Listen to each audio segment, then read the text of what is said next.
एक तरफ कांग्रेस और उसके सहयोगी दल चुनाव में धांधली के आरोप लगाकर छाती पीट रहे हैं।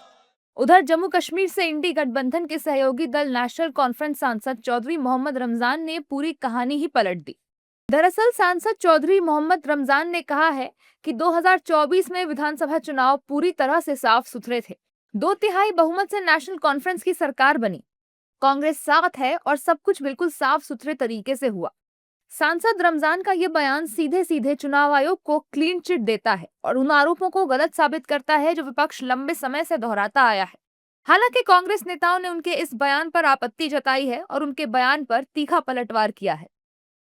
अगर रमजान साहब को राजनीतिक समझ मुझे नहीं लगता कितनी है, क्योंकि आप कहाँ जीते हो? आप जीते हो कश्मीर के अंदर। जम्मू में आपका क्या हाल हुआ? कश्मीर के अंदर तो भाजपा के ऊपर जीतने पर हर कोई सवाल खड़े कर देता। तो आपको देखना चाहिए, और आपके कहने से नहीं होता। 90% अगर स्ट्राइक रेट हो रहा है तो आपकी एंटी इनकम्बेंसी आती ही नहीं, ये मुमकिन ही नहीं है। देखिए, कई अलग अलग लोकेशन पे अलग अलग परिस्थितियां बनती है। अभी बिहार की बात करें तो बिहार के अंदर बड़े लेवल पर नाम काटे गए। जो कांग्रेस माइंड के लोग थे उनके नाम बड़ी संख्या में काटे गए और बीजेपी माइंडेड लोगों के नाम बढ़ा दिए गए, जोड़ दिए गए। तो ये एक अलग अलग क्षेत्र में अलग अलग परिस्थितियां काम करती है और इस हिसाब से इसमें फिर इन्वेस्ट नहीं हो रहा है, इसलिए कांग्रेस लगातार विरोध कर रही है। वोट चोरी से 2/3 बहुमत का क्या मतलब है? अगर वोट चोरी नहीं हो रहे होते तो नेशनल कॉन्फ्रेंस और कांग्रेस पार्टी को 3/4 से ज्यादा बहुमत मिलता। इस बात को क्यों नहीं समझना चाहते हैं सब लोग?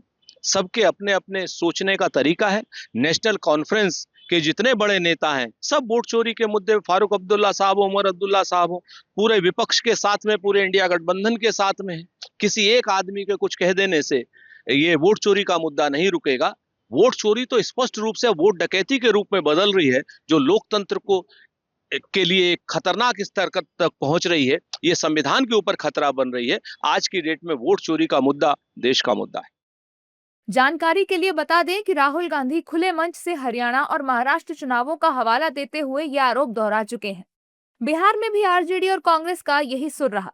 एसआईआर को लेकर भी विपक्ष संसद में हंगामा कर रहा है, मानो चुनाव व्यवस्था पूरी तरह संदिग्ध हो।